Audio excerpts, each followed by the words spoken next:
For more than 1,000 years, Constantinople stood as the greatest city in the Christian world.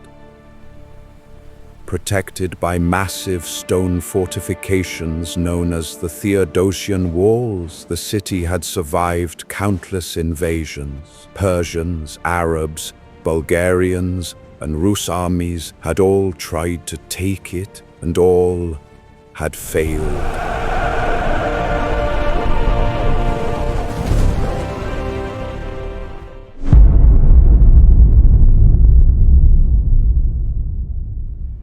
But by the 15th century, the once mighty Byzantine Empire was only a shadow of its former power. Its territory had shrunk to little more than Constantinople itself. Surrounding the city on nearly all sides was a rising superpower, the Ottoman Empire. And its young ruler had a dream. His name was Mehmed II. He was only 21 years old when he decided he would accomplish what generations of rulers had failed to do. He would conquer Constantinople. Constantinople was not just a city, it was the gateway between Europe and Asia. Whoever controlled it dominated the trade routes between the Black Sea and the Mediterranean. For centuries it had been the capital of the Byzantine Empire, once the eastern half of the Roman Empire. But by 1453, the empire had almost collapsed. The Byzantine Emperor, Constantine XI Palaiologos, "My lords, the enemy gathers strength. What is our strategy?" ruled a city with only about 50,000 people and a small army. Yet Constantinople still had one thing that made it nearly impossible to conquer: its walls. The Theodosian Walls were over 12 meters high and protected by multiple defensive layers. For nearly 1,000 years they had never been breached. But technology had changed, and Mehmed had a plan. In 1452, Mehmed began preparing for the largest siege the world had seen in centuries. He built a massive fortress called Rumeli Fortress along the Bosphorus. Its purpose was simple: cut off Constantinople from help coming from the Black Sea. Then Mehmed assembled an army of nearly 80,000 soldiers. But his greatest weapon was something new: cannons. A Hungarian engineer named Orban built enormous bombards capable of firing stone balls weighing over 600 kilograms. One of these cannons required dozens of oxen and hundreds of men just to move it.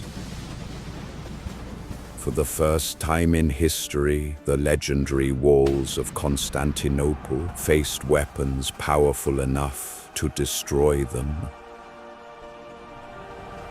On April 6, 1453, the Ottoman army arrived outside the city.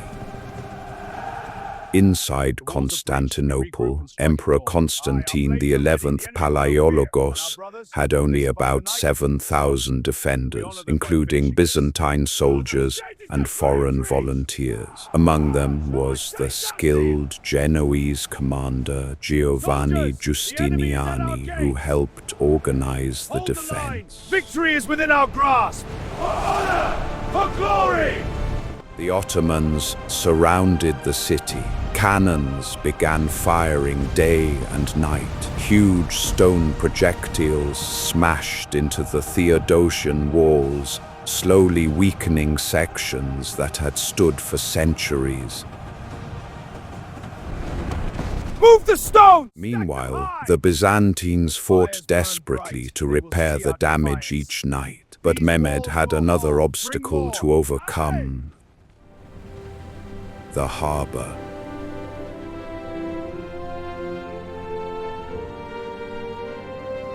Constantinople's harbor, known as the Golden Horn, was protected by a massive iron chain stretched across its entrance. This prevented the Ottoman fleet from attacking the city from the north. So Mehmed did something extraordinary.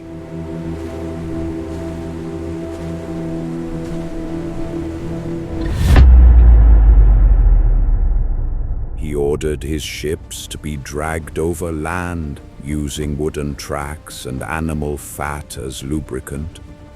Ottoman soldiers pulled dozens of ships across hills and forests. Within a single night, the fleet appeared inside the Golden Horn.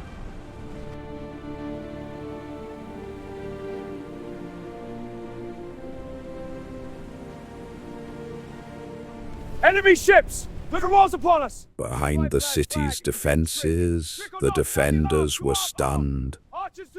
Now Constantinople was surrounded on all sides.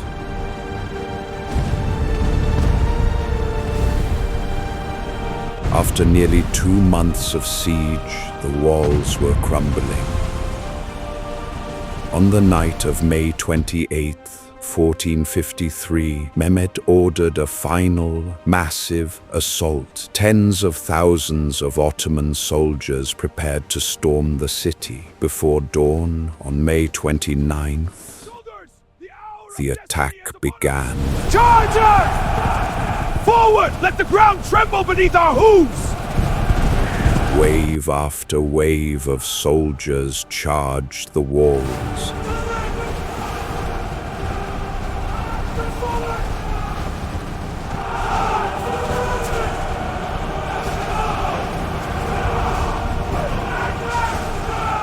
Many were cut down, but eventually the relentless pressure created a breakthrough. At the same time, the Genoese commander Giovanni Giustiniani was severely wounded. His withdrawal caused panic among the defenders.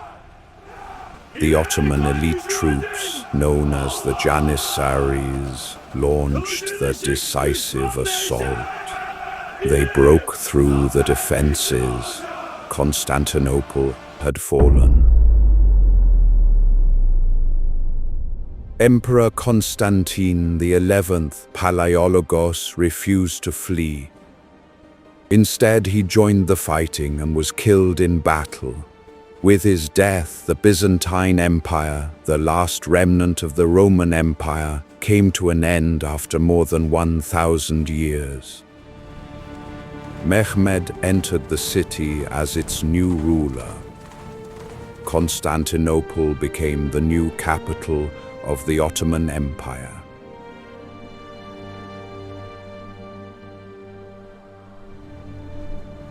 And the young Sultan would forever be remembered as Mehmed II.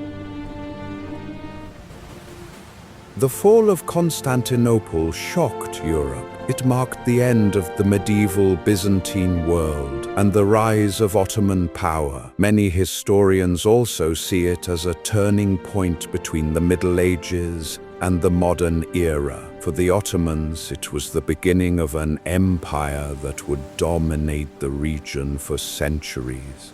And for the world, it was proof that even the strongest walls in history could fall.